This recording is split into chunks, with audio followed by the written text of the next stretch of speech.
things. He has to go to a VA hospital. Secondary is, I am a Democrat, but they fucked me up so much, dude, that I would just vote for the right person because they just been passing this money out like it's garbage. And the thing about it is, I've learned that when you watch these interviews, the reason you get so many Democrats irate is because they've been getting it free for so long. They think they're supposed to get it for free. And the more they put those Democrats in, they keep coming up with more free. You know what I mean? And I grew up with a paper route. I've been working since I was 8 years old. I shined shoes, newspapers. I was even a Boy Scout. You get what I'm saying? So the difference is people forget. But then again, you got this new generation, and you listen to the shit. Sometimes these people talk and don't have, oh my God, it has nothing to do with the filter. It's their thinking process.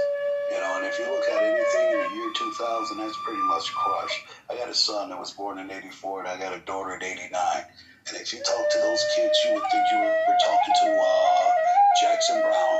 He's old. You get what I'm saying? So the point is that this new generation has a different thing. And secondary is that, with people running around with all the violence and stuff, it's not so much about the violence. I really care about none of it because I look at people, how they push them up to be martyrs. When you look at their backgrounds, you can see, dude, the guy is 25 that just said they killed him, Black Lives Matter.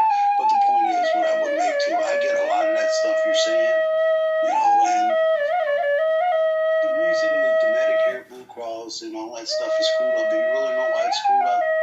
People will go to the emergency room just because they coughed. When someone else could be sitting out there that really needs a doctor for an hour and a half in the waiting room. And, the other thing, too, is neglecting it. You know what I mean? Everything that's supposed to be set in play is supposed to be set in play for a person who needs it. But, everything just started turning into a business. It's just the way it is. It's in politics does business the way it does. Sometimes people look at politics as like, the thieves are watching the thieves now. Sorry. That's how it works, I would love to meet an honest person and shake their hand. I helped a guy run for campaign for mayor out here in Rockford, dude. The guy put God first every time he talked. And when that guy lost, and he knew he was going to lose. But, he figured he'd do it, whatever worked out for him. When he congratulated him, you'd have thought he won. That's how humble that guy was. He was very humble. He goes, mine was always about Medicare, education, and he had something else. But to make a long story short, he says, God bless the mayor. I hope he does a great job.